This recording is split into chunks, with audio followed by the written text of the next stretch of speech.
So today's post I think is very important because I have these headphones here, right? So I thought we'd just do a little story time, and I'm covering up the front side with the brand name intentionally. I was sent these headphones, and the agreement was that I would promote them, give them a stellar review. And I thought, okay, headphones that aligns with my brand. I do music. I use different sets of headphones throughout my day, depending on what I'm doing. I use different ones. They're bone conductor headphones, and that's something my fiance had recently invested in and was enjoying. And so I was really excited, like, oh yeah, I'm gonna be doing this paid review on these headphones. Guys, the headphones came, I hooked them up to my device, and they did not sound good. My cat Jane is meowing at me, but they did not sound good. And so I had a choice to make. Will I promote these headphones that I do not and will not be using? Or will I keep it moving? And I decided to keep it moving, but also to talk about the importance of brand deals and sponsorships for independent artists that align integrity, you see how I use that big word right there? With integrity for our brands, because long-term integrity is so important. And I have had successful brand deals and sponsorships throughout the years that were mutually beneficial. They were genuine, but these right here, y'all, this ain't it. So I thought I'd just, instead of promoting them, just talk about some of my experience with brand deals, how I got them, and just share that information in these resources. So I normally say that as independent artists, we do not have to, focus on the idea of success being the big stages, the big screens, all the things that come with the major industry. We can do things on our own terms, sustainably, full-time, as I have for 13 years. We don't need those big record deals. However, I will say we do need some brand deals, sponsorships, partnerships. They're important. When I first started out, what I did to find my first brand deal was actually reached out to a brand that I felt a strong connection to, and that would be my piece of advice. So when I started out with songwriting and playing guitar, I had the hardest time finding a guitar that I felt like just was a fit for what I wanted to hear. Either the bodies were too big and I did not want to play them, or the sound for a smaller guitar was compromised because, you get a smaller guitar and then you lose some of the depth of the sound. And so I took music lessons at that time. This was circa 2012, so I'm showing my age here. And if you missed my recent video about music lessons, feel free to check it out. But at this time, I was taking music lessons, and I shared this gripe with my instructor, who suggested a Breedlove guitar.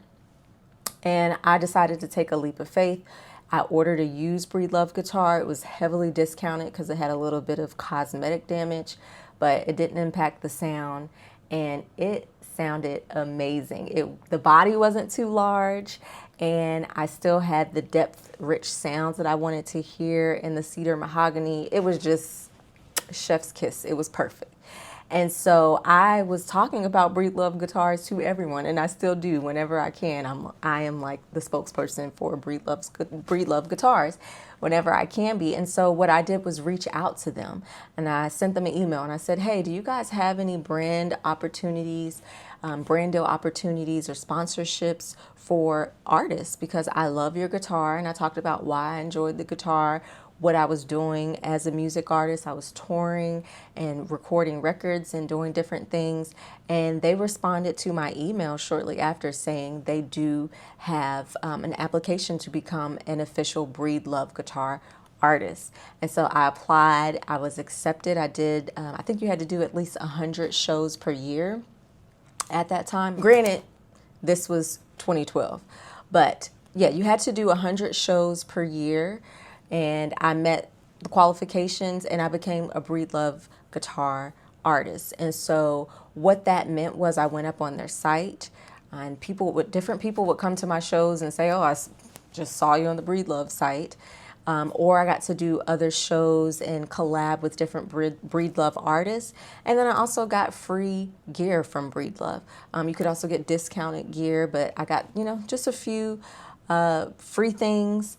as well as some of their partnerships with other brands or musical equipment. I got some of that equipment as well. And so I did not get any cash as, you know, my compensation for the brand deal, but it was very rewarding because, you know, as music artists, we are constantly buying gear, and just to offset that cost was really nice. And I had, more Breedlove guitars, so that was pretty cool. So my piece of advice to artists who maybe are independent artists that need brand deals or would like to explore brand deals is to start with brands that you already are passionate about, that you already feel a connection with. Not these headphones. That's not what I did here. They reached out to me and I thought that would work. It did not. Being completely honest there. And I've had other brand deals throughout the years, like a jean company that was getting started. They had a huge factory and they would give me tons of jeans to wear on tour and do photo shoots in, and that worked out for me. And so I would say go that route as an independent artist. You might not get a response back, but you might get a response back. Just make sure you have a really strong email that is genuine, that talks about what you like about their product and why you might be able to add some value to their product. That's important. It needs to be mutually beneficial. And then sponsorships. Sponsorships are just as important. Now, you might go about that in a bit of a different way. I was just talking with another creative friend. She's in a different medium, but she cold emails companies, and she has a sponsorship package that she puts together. And that's something I've done here and there, but not a lot of, to be completely honest. I typically like to do the sponsorships through grants. And so if I get funding from a different organization, then I slap their logo on everything that I do or in the language of my promotions. But you could also, like this friend has done, is cold call, reach out to different places and let them know, hey, at this tier, I will, mention your brand at my show. At the next tier, maybe I will put your logo on the promotions. In the next tier, maybe you set up a table at my event. Whatever that looks like for you, the sponsorships are definitely helpful. And I know some people that they only are able to go out on the road with them. So I would say it's very important, but make sure it's aligned with your brand and who you are as an artist. And I dropped the ball on this one, y'all, because it's not me. It's not authentic. And I thought, well, let me just talk instead and just share my experience. Because what I know, and I've consulted a lot of artists throughout the years, is that when you're not clear on your vision and your mission, you can go off all different kind of ways. So I said no to the wig opportunities, promoting wigs that I've received emails and offers to promote things that just don't align with my brand. But headphones, it sounds like a match, but it needs to be authentic. And it would not be right of me to say, hey, go get these headphones, or I love these headphones, when I do not love these headphones. I will not be using them. And I don't recommend you do either. So that is it for today's vlog, and I will be working on just a quick free checklist that you can download and that will be available for artists that maybe are reaching out for brand deal opportunities or for booking opportunities. Just a quick checklist of some things you should make sure that you have in place as an independent artist, because people will work with you if you already have your stuff together. You're clear, like I said, on your vision and your mission and what you offer as a brand, as an artist, because you are a brand, and a brand is a promise. So that's it for today. Hope you have a good week.